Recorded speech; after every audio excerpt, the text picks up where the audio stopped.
sekarang saya jelaskan kepada antum perhatikan. Ya, kullu bid'atin dhalalah wa kullu dhalalatin finnar. Setiap bid'ah sesat, setiap kesesatan tempat neraka. Sekarang saya mau tanya kepada antum, setiap kesesatan neraka. Ini kalimatnya kullu dhalalatin finnar. Ada nggak sebagian sesat di sorga?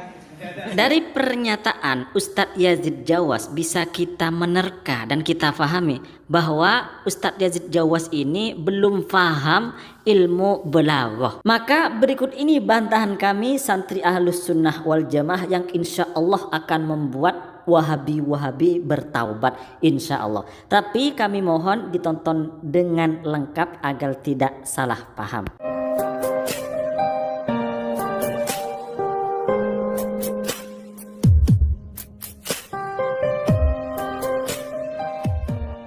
Assalamualaikum warahmatullahi wabarakatuh. Ustadz Wahabi seperti Ustadz Yazid Jawas menegaskan bahwa arti kullun di dalam hadis kullu bid'atin dhalalah wa kullu dhalalatin finnar artinya adalah semua. Berarti kalau kita artikan secara perkata, kullu bid'atin semua bid'ah atau setiap bid'ah, dhalalah itu kesesatan. Wa kullu dhalalatin dan setiap kesesatan finnar di dalam neraka. Oleh karenanya Ustadz Wahabi seperti Yazid Jawas ini mengatakan bahwa tidak ada bid'ah hasanah. Semua bid'ah adalah kesesatan, semua bid'ah adalah buruk dan harus dijauhi. Jika ada ulama yang mengatakan bahwa ada bid'ah hasanah, maka ulama tersebut telah tersesat karena hadisnya jelas, yaitu memakai kata kullun, dan kullun itu artinya semua atau setiap. Ustadz Yazid Jawas juga mengatakan jika kullun itu diartikan tidak semua atau diartikan sebagian, maka artinya dan maksudnya menjadi fatal, karena jika kullun diartikan sebagian maka akan memberi pemahaman kepada kita bahwa ada kesesatan yang tidak di neraka. Misalnya kita artikan perkata begini, kullu bid'atin dhalalah, sebagian bid'ah adalah kesesatan, wa kullu dhalalatin finnar, dan sebagian kesesatan ada di dalam neraka. Berarti ada sebagian kesesatan yang ada di surga. Dan pemahaman seperti ini jelas bertentangan dengan syariat dan bertentangan dengan akal. Begitu kata Ustadz Yazid Jawas. Berikut ini video Ustadz Yazid Jawas selengkapnya. Kalau dia berada separohnya hasanah, berarti ada separuh yang sesat berada di mana? Di surga. Bertentangan dengan syariat, bertentangan dengan akal, bertentangan dengan fitrah. Lalu bagaimana bantahan ulama Ahlus Sunnah wal Jamaah? Maka bantahan Ahlus Sunnah wal Jamaah sebagaimana berikut. Menurut ulama Ahlus Sunnah wal Jamaah, kata kullun di dalam hadis kullu bid'atin dhalalah, kullun yang pertama itu adalah kebanyakan. Berarti kalau kita artikan kullu bid'atin dhalalah, kebanyakan bid'ah adalah sesat. Tidak semua bid'ah yang sesat. Ada juga yang mengungkapkan dengan arti amun makhsusun. Kullun itu am atau umum tetapi dikhususkan. Artinya sama, tidak semua bid'ah itu sesat, tetapi sebagian atau kebanyakan bid'ah itu sesat.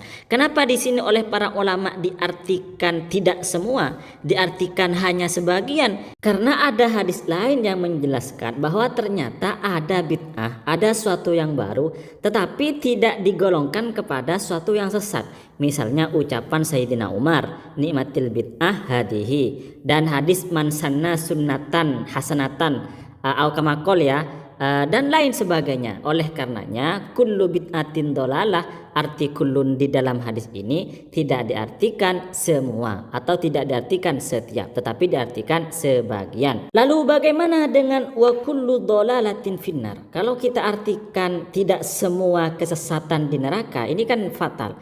Maka di sini kata para ulama, arti wa kullu dhalalatin finnar itu maknanya setiap, bukan sebagian. Artinya setiap kesesatan itu di dalam neraka.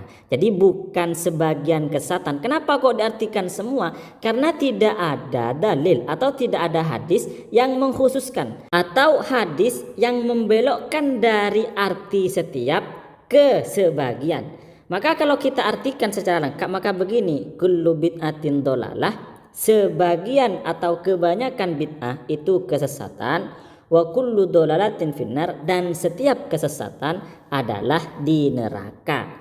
Kalau misalnya ada Wahabi yang membantah, oh berarti kalian itu tidak konsisten. Kok bisa lafadznya sama tapi artinya beda? Kok bisa seperti itu? Berarti aswaja itu nggak konsisten di dalam mengartikan hadis. Maka tunggu dulu, jangan seudon dulu, jangan membantah seperti itu. Kalau bantahannya antum seperti itu, berarti pertanda bahwa antum itu tidak belajar ilmu balaghah. Dalam ilmu balaghah ada istilah di dalam ilmu balaghah itu jinas atam. Lafadznya sama tapi artinya beda. Itu ada konsep seperti itu di dalam ilmu balaghah. Dan memang ada lafadz-lafadz seperti itu, kalimat-kalimat seperti itu di dalam hadis Rasulullah atau di dalam Al-Qur'an. Lafadznya sama tetapi artinya beda. Apakah ada contohnya? Ada. Ini kami akan tampilkan. Di dalam hadis yang diriwayatkan oleh Imam Muslim, ada hadis Rasulullah berbunyi innamal ma'u minal ma'i. Artinya sesungguhnya wajibnya air adalah karena air. Kira-kira kalau kita artikan seperti itu, apakah kita bisa memahami hadis ini? Sesungguhnya al-ma'u air, minal ma'i karena air. Kira-kira kita bisa paham nggak kalau diartikan seperti itu? Artinya lafadznya sama, kita artikan dengan arti yang sama. Tentunya kita nggak paham apa maksudnya. Sesungguhnya wajibnya air dari air atau karena air. Nggak bisa kita pahami. Maka ketika kita membaca syarah-syarah hadis, maka pengertiannya seperti ini. Innamal ma'u, sesungguhnya wajibnya mandi. Berarti al-ma'u yang pertama artinya air yang digunakan untuk mandi. Artinya al-ma'u yang pertama itu artinya mandi, wajibnya mandi, minal ma'i dari mani atau karena keluarnya mani. Maka di sini bisa kita pahami bahwa lafadznya sama tetapi artinya beda. Sama dengan kullu bid'atin dolalah wa kullu dolalatin finnar. Lafadznya sama tapi artinya beda. Ini sama-sama sabda Rasulullah sallallahu alaihi wasallam, dan Rasulullah itu termasuk orang Arab yang fasih, dan di dalam bahasa Arab itu ada ilmu-ilmu balaghah, ada ilmu-ilmu badi', ada ilmu-ilmu keindahan kata dan seterusnya, majaz dan lain sebagainya. Kalau kita membuka Al-Qur'an, di dalam Al-Qur'an juga ada lafadznya sama tetapi artinya beda. Misalnya di dalam surat Ar-Rum ayat 55. Wa yauma taqumus sa'atu, ada kata as-sa'atu. Yuqsimul mujrimuna ma labithu ghaira sa'ah. Ada kata sa'ah. Jadi yang sama itu lafadznya sa'ah. Tetapi artinya beda. Coba kita lihat artinya. Dan pada hari terjadinya kiamat, berarti as-sa'atu yang pertama itu artinya kiamat. Bersumpahlah orang-orang yang berdosa, mereka tidak berdiam dalam kubur melainkan sesaat saja. Berarti saatin yang terakhir, saatin yang kedua itu artinya sesaat, bukan kiamat. Jadi di dalam Al-Quran surat Ar-Rum ini lafadznya sama, katanya sama, kalimatnya sama, tapi artinya beda. Katanya sama as-sa'ah, ya. Yang pertama as-sa'ah, yang kedua sa'ah. Tetapi artinya beda. Sa'ah yang pertama maknanya kiamat, sa'ah yang kedua maknanya sesaat. Ini sama dengan kullu bid'atin dolalah wa kullu dolalatin finnar. Sebagian bid'ah atau kebanyakan bid'ah adalah kesesatan, dan setiap sesat itu di dalam neraka. Jadi lafadznya sama tetapi artinya beda. Di dalam ilmu badi', di dalam ilmu balaghah itu disebut dengan jinas at-tam. Maka saya sarankan kepada ustadz-ustadz Wahabi itu juga belajar ilmu balaghah biar tahu seperti apa konsep-konsep di dalam ilmu balaghah, biar nggak mudah menyalahkan, nggak mudah menyesatkan. Ini bantahan yang pertama. Bantahan yang kedua dari Ahlus Sunnah wal Jamaah. Arti dari kullu bid'atin dolalah itu begini.